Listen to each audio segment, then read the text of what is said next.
할렐루야. 우리 하나님 말씀 같이 보겠습니다. 마가복음 2장 13절부터 17절까지 말씀입니다. 핵심 구절은 17절입니다. 이번 주까지 마가복음 2장 13절부터 17절까지 말씀을 보고 다음 주부터는 다른 말씀으로 그 다음 말씀으로 은혜 받도록 하겠습니다. 마가복음 2장 13절부터 17절까지 말씀 우리 한 목소리로 같이 읽도록 하겠습니다. 신약성경책 56쪽입니다. 13절부터 17절까지 같은 목소리로 함께 우리 귀한 주님의 말씀을 읽겠습니다. 같이 읽겠습니다. 예수께서 다시 바닷가에 나가심에 큰 무리가 나왔거늘 예수께서 그들을 가르치시니라.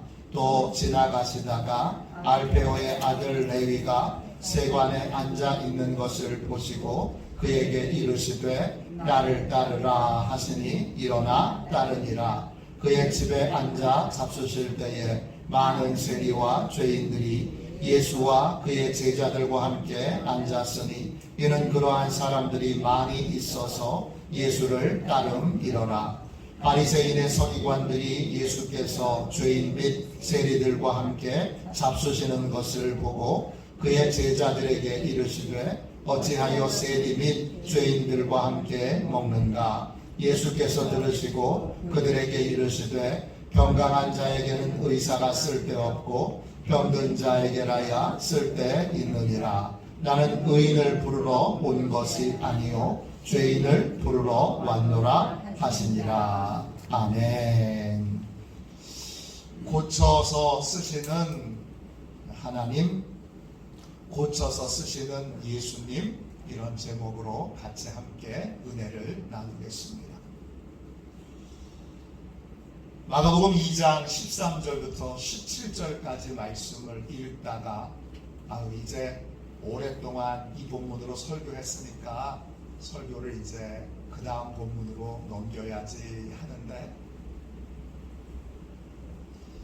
한 구절의 말씀이 놀라운 진리로 제 눈에 들어왔습니다.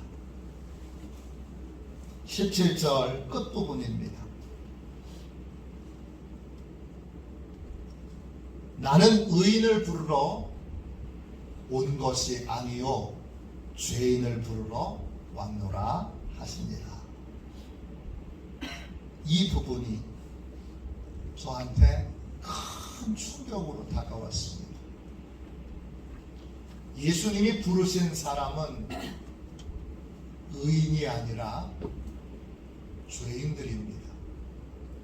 의인, 헬라말로 디카이오스, 뜻은 하나님 보시기에 옳다, 이런 뜻이에요. 죄인은 헬라말로 하마르톨로스, 뜻은 죄가 많은 타락한 부패한 혐오스러운 이런 뜻입니다. 예수님이 아주 분명하게 이렇게 말씀하셨습니다. 나는 하나님이 보시기에 옳고 바른 사람을 초대한 것이 아니다. 내가 초대한 사람은 죄가 많고 죄가 크고 타락해 부패하고 타락했으며 혐오스러운 사람이다. 내가 초대한 사람은 죄가 크고 부패하고 타락했으며 혐오스러운 사람이다. 이 사실은 우리에게 아주 중요한 사실을 하나 깨우쳐 줍니다. 주님의 초대를 받으면 저는 어떻게 생각했느냐, 기대했느냐, 이제 주님이 쓰시겠구나, 귀하게 쓰시겠구나, 그렇게 생각했습니다. 그런데 오늘 본문을 통하여 주님이 밝히 알려주셨습니다. 주님께 초대를 받으면 그때부터 고쳐지고 깎여지고 다듬어지는 시간을 거쳐야 하나님께 쓰임받을 수 있다는 것입니다. 저는 장로님이 되시고 나서 아유, 장로가 이렇게 고생하는 건 줄 알았습니다. 저 안 했습니다. 이렇게 말씀하시는 장로님 많이 됐습니다. 선교사가 되기 위해 좋은 직장을 그만두고 신학교를 가고 많은 경제적인 어려움을 정말 극복하고 선교사가 됐는데, 그때부터 하나님 이제는 다 준비가 돼서 귀하게 쓰실 줄 알았는데, 그때부터 하나님이 고치고 깎고 다듬기 시작하십니다. 목사 안수를 받으면 이제부터 하나님이 엄청 귀하게 쓰시겠구나. 저는 평생 소원이 목사가 되는 거였습니다. 다른 데는 관심이 일도 가지 않았습니다. 참 신기하게도 그냥 목사님만 되고 싶었습니다. 목사 안수를 받을 때 정말 꿈이 이루어진 거죠. 근데 한참 지나서 알았습니다. 그때부터 하나님이 고치시기 시작하시고 깎고 다듬어 가시기 시작하셨습니다. 주님이 부르신 사람이, 주님이 부르신 것이 틀림없다면 예배 없이 바로 쓸 수 있는 사람은 없습니다. 지금 깎여지는 것 없이, 고쳐지는 것 없이, 다듬어지는 것이 없이 주님이 쓰시고 계신다고 그렇게 생각하고 계신다면 아직 주님이 온전히 쓰시는 게 아닐 겁니다. 주님께 쓰임 받으려면 반드시 고쳐지고 깎여지고 다듬어지는 시간을 거쳐야 합니다. 교회 나오면서 많이 고쳐지셨습니까? 어떤 부분이 고쳐지셨지요? 어떤 부분이 깎여지셨지요? 어떤 부분이 다듬어지셨지요? 주님의 부름을 받아서 교회에 나오고 성도가 된 사람들도 그때부터 주님이 이제 교회 나왔으니까 귀하게 쓰시겠지가 아니라 그때부터 귀하게 쓰시기 위해 고치시고 깎으시고 다듬으십니다. 믿음이 좋다는 건 얼마나 교회를 오래 다녔느냐 이걸로 판단할 수는 없는 것 같습니다. 동의하시죠? 믿음이 좋다는 건 교회에 나와서 얼마나 많이 변화됐느냐 이걸로 판단할 수 있습니다. 제 군에 있을 때 군종 하사관님이 늘 말씀하셨습니다. 저가 이제 사병인데도 군종 하사관님은 저를 전도사님이라고 꼭 불러주셨습니다. 전도사님 보시기에는 볼품 없어도 그래도 이게 많이 깎이고 다듬어진 겁니다. 저한테 그렇게 늘 말씀하셨습니다. 오래 교회를 다녀도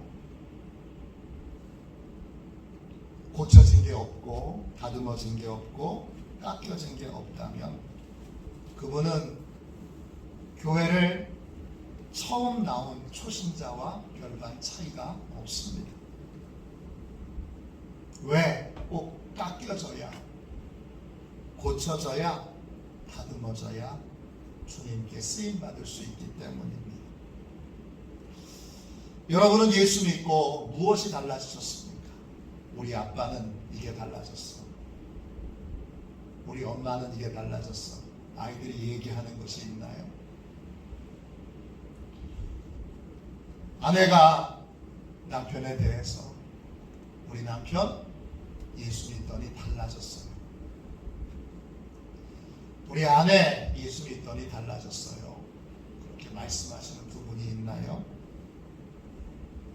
제 딸은 청주에 있는 대학에 다니기 때문에 기숙사 생활을 합니다. 기숙사 생활은 저도 익숙합니다. 저도 신학대학과 대학원을 내내 기숙사에서 생활을 했습니다. 물론 재수를 했기 때문에 한 1년 정도 자취를 할 때도 있었습니다. 제가 신학대학 다닐 때 그 기숙사는 한 방에 4명이 함께 씁니다. 그 방 안에 2층 침대 2개, 책상 4개, 철제 캐비넷 4개 딱 이렇게 들어있습니다. 그 작은 방에 정작 장정 4명이 함께 사는 게 쉽지 않습니다. 2학년 1학기 때입니다. 2학년 1학기 때입니다. 3학년으로 편입하신 형님하고 같이 방을 쓰게 됐습니다. 그 형님 참 온유하고 따뜻하고 겸손하셨습니다. 방 안에서도 침대를 어디 쓸 거냐부터 비롯해서 결정할 게 꽤 많습니다. 그 결정을 다 후배들에게 물어보고 후배들에게도 꼭 존댓말을 쓰셨던 아주 인격적으로 훌륭한 분이십니다. 그 형님하고 친해지면서 신학대학 오시기 전에 뭘 하셨는지 듣게 됐는데 그분이 특전사 중사 출신입니다. 제가 깜짝 놀랐습니다. 어디의 모습에서 특전사 중사의 모습이 있는지 도저히 발견할 수 없었습니다. 야, 은혜로 사람이 이렇게 달라질 수 있구나 생각했습니다. 그런데 어느 날 이 형님이 특전사 중사 출신이구나 라고 하는 걸 확실히 알게 된 사건이 하나 있었습니다. 밤에 기숙사에 들어오셨는데 형님의 낯빛이 좋지 않습니다. 어딘가에서 큰 상처를 받으셨습니다. 분명히 어려운 일을 겪고 오신 겁니다. 그런데 저희는 형님의 그 얼굴빛을 살피지도 못하고 평소처럼 형님에게 다가가서 장난도 치고 농담도 했습니다. 그런데 그런 모습이 형님에게 버릇없어 보였나 봅니다. 그날 저녁에 형님이 저희 후배들에게 얼차려를 주셨습니다. 군에서 행하셨던 듣도 보지 못했던 여러 가지 벌을 후배들이 저를 포함하여 받게 됐습니다. 저희들은 형님이 화가 나셔서 그렇구나, 그리고 평소 형님의 인격을 잘 알기에 그냥 상처받지 않고 넘어갔는데 그 다음날 형님은 그 일을 너무나 수치스럽고 부끄럽게 생각하셨습니다. 군에 있을 때 다 버린 줄 알았던 혈기가 아직도 남아있구나. 며칠 동안 그 형님은 금식하시면서 그렇게 회개 기도를 하셨습니다. 저녁마다 처량하게 기숙사 구석에서 찬양을 조용히 하시면서 그렇게 눈물로 기도하셨던 그 형님의 모습이 지금도 생생하게 떠오릅니다. 그 웅크려 있는 모습, 그 목소리 톤 너무나 생생하게 기억에 납니다. 그때 불렀던 형님의 찬양이 그겁니다. 잊혀지지도 않습니다. 여러분도 잘 아는 찬양입니다. 부서져야 하리, 무너져야 하리, 깨져야 하리, 더 많이 깨져야 하리, 씻겨야 하리, 깨끗이 씻겨야 하리, 다 버리고 다 고치고 겸손히 낮아져도 주님 앞에 정결하고 자랑치 못할 거예요. 부서져야 하리, 깨져야 하리, 깨끗이 씻겨야 하리.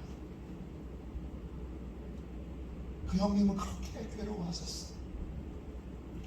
그 모습에 후배들은 더 형님을 존경하고 사랑하게 됐고, 이제 편입을 하셨기 때문에 공부를 처음 하시는 거잖아요. 그래서 학년은 높지만 사실은 신입생과 가까이 신입생과 다름없었기 때문에 공부가 어려우셨던 형님을 제가 적극적으로 많이 도와드렸던 기억이 납니다. 믿음 생활의 목표는 물질의 이익을 얻는 것이 아니라 변화되는 것입니다. 다른 사람을 변화시키는 것이 아니라 내가 변화되고 내가 달라지고 내가 새로워지는 것입니다. 보석을 많이 소유한 사람이 되는 것이 아니라 내가 보석 같은 사람으로 변화되는 것입니다. 신앙의 목표는 많은 걸 소유하는 것이 아니라 내가 보석 같은 사람으로 변화되는 것입니다. 이탈리아 중부의 움브리아주 작은 산동네에는 매년 수많은 순례객들이 오는 귀한 장소입니다.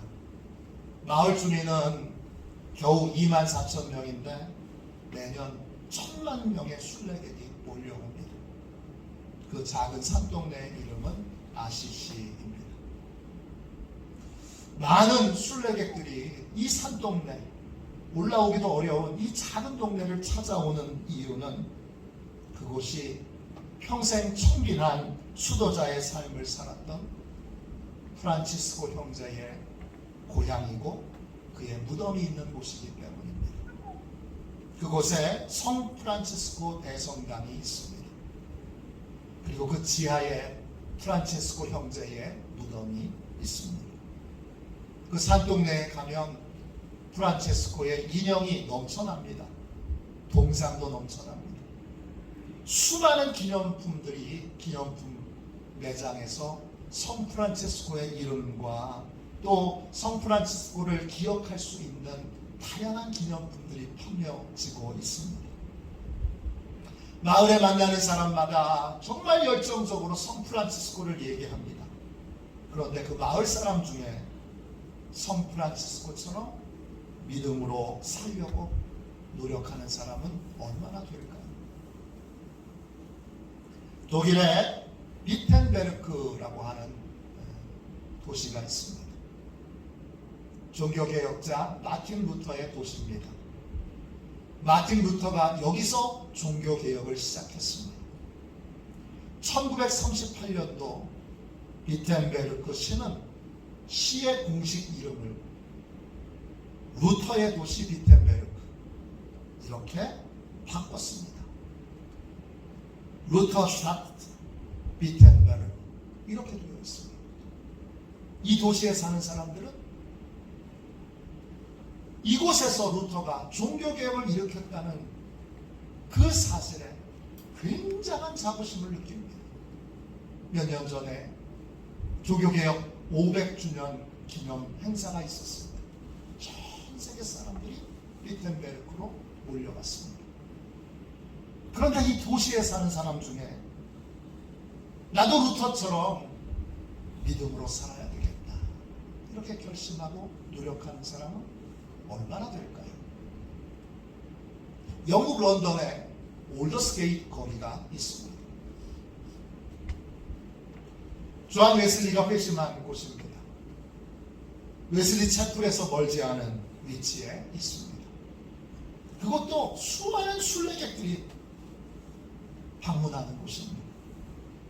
저도 순례객의 한 사람으로 앞에 두 도시는 가보지 못했지만 이곳은 방문한 적이 있습니다. 그런데 정작 이 도시에 사는, 이 거리에 사는 사람들 중에 웨슬리처럼 성령의 인도하심을 따라 살아야 되겠다 이렇게 결심하고 노력하는 사람은 얼마나 될까요? 신앙생활을 한다는 건 바른 목표를 정하는 것입니다. 신앙생활의 목표는 예수님과 예배에 대한 정보를 또는 교회에 대한 정보를 많이 얻는 것이 아닙니다. 나 교회에 대해서 많이 알아. 나 예수님에 대해서 많이 알아. 왜? 교회를 오래 다녔으니까. 이게 신앙생활의 목표는 아닙니다. 신앙생활의 목표는 물질의 이익을 얻는 것도 아닙니다. 하나님이 물질의 복을 주실 수 있습니다. 그러나 그것이 신앙생활을 하는 목적은 아닙니다. 신앙생활의 목표는 예수님의 뜻대로 변화되는 것입니다. 다른 사람이 아닌 내 남편이 변화되어야 되는데 우리 애들이 변화되어야 되는데, 우리 형이, 우리 동생이 변화되어야 되는데, 다른 사람이 변화되는 것이 아니라 바로 내가 예수님의 뜻대로 달라지고 변화되는 것입니다. 예수님은 부패하고 타락했으며 혐오스러운 나를 고쳐 쓰시기 위해 교회로, 성도로 부르셨기 때문입니다. 신앙생활의 목표는 내가 달라지는 것입니다. 내가 주님이 쓰실 수 있는 아름다운 보석으로 변화되는 것입니다. 이것이 우리가 신앙생활하는 목표이어야 합니다. 그러면 어떻게 변화될 수 있습니까? 어떻게 해야 예수님이 원하시는 사람으로 우리가 변화될 수 있을까요? 첫째, 진심으로 회개해야 합니다. 회개란 무엇입니까? 마음 천국으로 들어가는 열쇠입니다. 로마서 14장 17절에 이런 말씀이 있습니다. 하나님의 나라는 먹고 마시는 것이 아니요 오직 성령 안에 있는 의와 평강과 희락이라.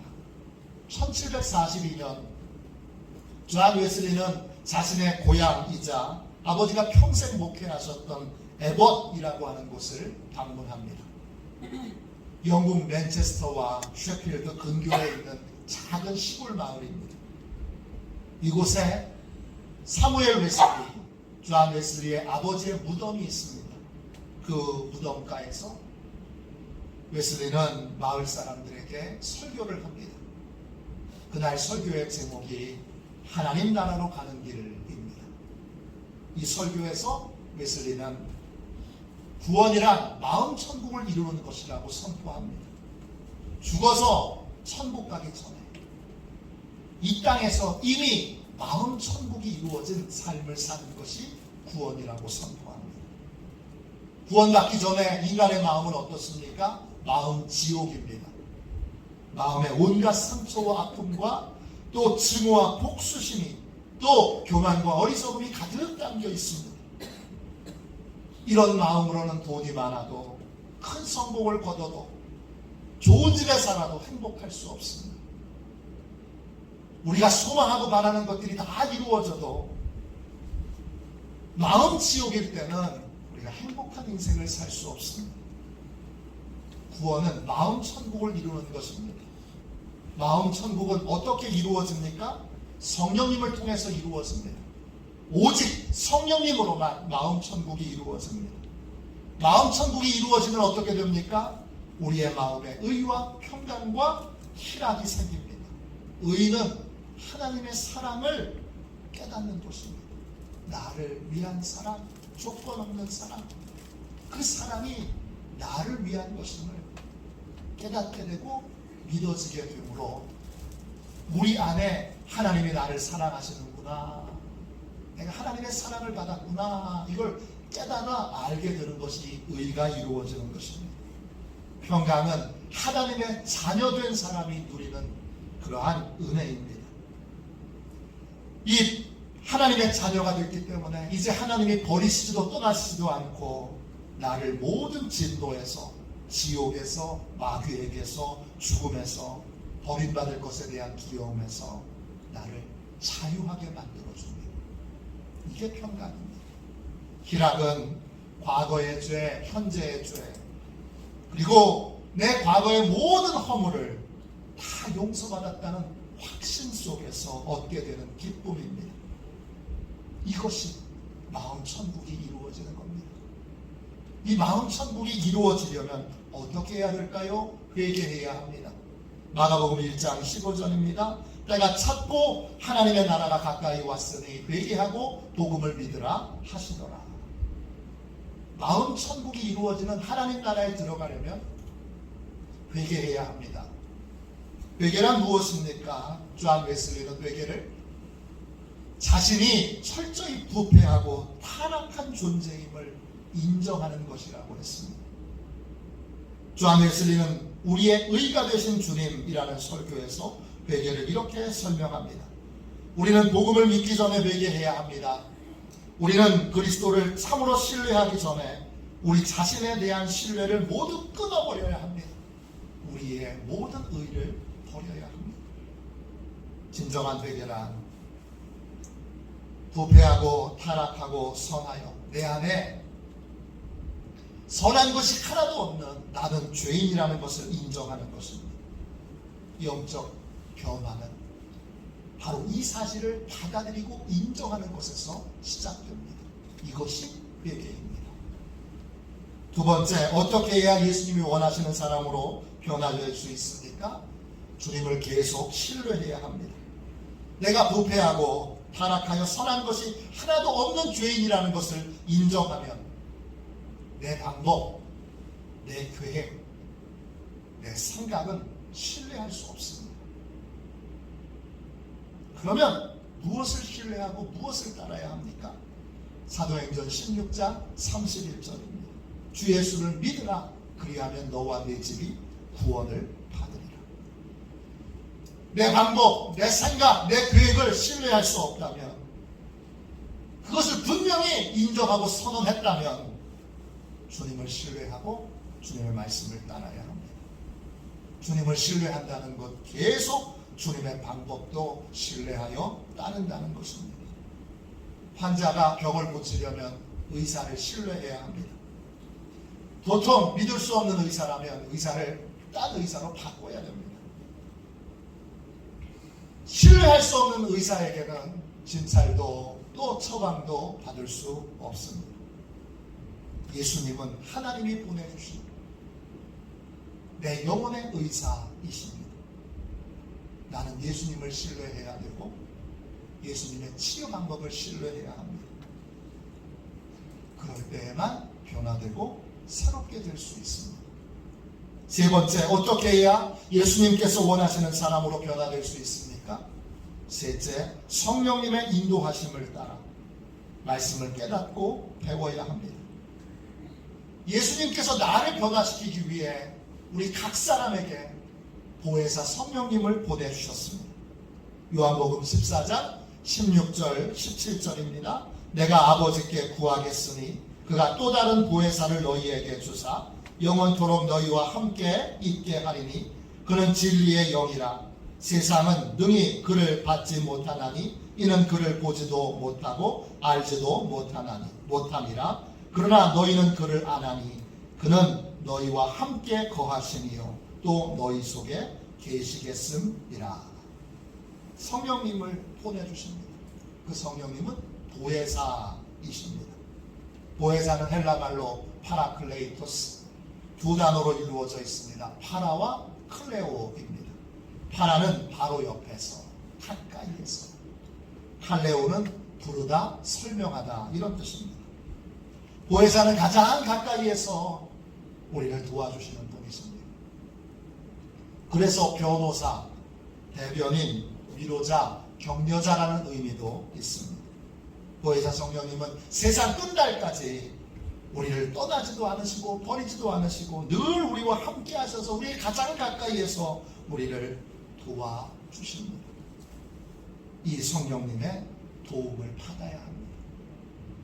이 성령님은 진리의 영이시기에 우리의 필요한 모든 것들을 가르쳐 주십니다. 요한복음 14장 26절입니다. 보혜사 곧 아버지께서 내 이름으로 보내실 성령 그가 너희에게 모든 것을 가르치고 내가 너희에게 말한 모든 것을 생각나게 하리라. 우리에게 필요한 모든 것을 예수님이 보내주신 성령님이 가르쳐 주십니다. 이때 가르쳐 주시는 도구가 있습니다. 뭡니까? 하나님의 말씀인 성경입니다. 에베소서 6장 17절입니다. 성령의 검, 곧 하나님의 말씀을 가지라. 보혜사 성령님이 말씀으로 우리를 수술해 주십니다. 부패하고 타락한 부분을 잘라주시고 거룩하고 온전한 믿음의 사람으로 변화시켜 주십니다. 근데 그 변화시키는 도구가 그게 바로 성령의 검, 하나님의 말씀입니다.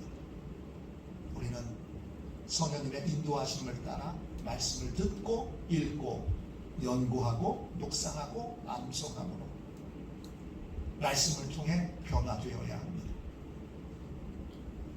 성령께서 말씀으로 이끄시는데 거부하지 말아야 합니다. 거절하지 말아야 합니다. 피하지 말아야 합니다. 도망치지 말아야 합니다. 늘 말씀 가까이 해서 말씀을 통해서 성령님이 나를 고치시고 나를 수술하시고 나를 새롭게 하시도록 그렇게 변화되어야 합니다. 미국 캘리포니아의 코너스톤 교회를 담임하고 계신 프랜스 첸 목사님은 중국계 미국인입니다. 이분이 쓰신 책 가운데 잊혀진 하나님, 성령에 관한 책이 있습니다. 이분이 이단들, 몰몬교, 여호와의 증인 등등 그 이단들이 왜 이단에 빠졌나 이렇게 보니까 이들이 하나님의 말씀을 자기 생각대로 자기 마음대로 잘못 해석하는 것을 보게 되었습니다. 그걸 보고 찬 목사님은 자기 안에도 세상과 또 사람들이 심어놓은 수많은 잘못된 개념들이 있을 텐데 나도 얼마든지 이 성경을 잘못 해석할 수 있겠구나 생각이 들었습니다. 그래서 하나님께 이렇게 기도를 드렸습니다. 하나님, 제 마음에는 잘못된 개념들이 많습니다. 성령 하나님께서 하나님의 말씀을 통해 제 마음에 입력된 잘못된 개념들을 전부 다 고쳐 주옵소서. 우리의 삶에도 우리의 마음에도 잘못된 개념들이 많습니다.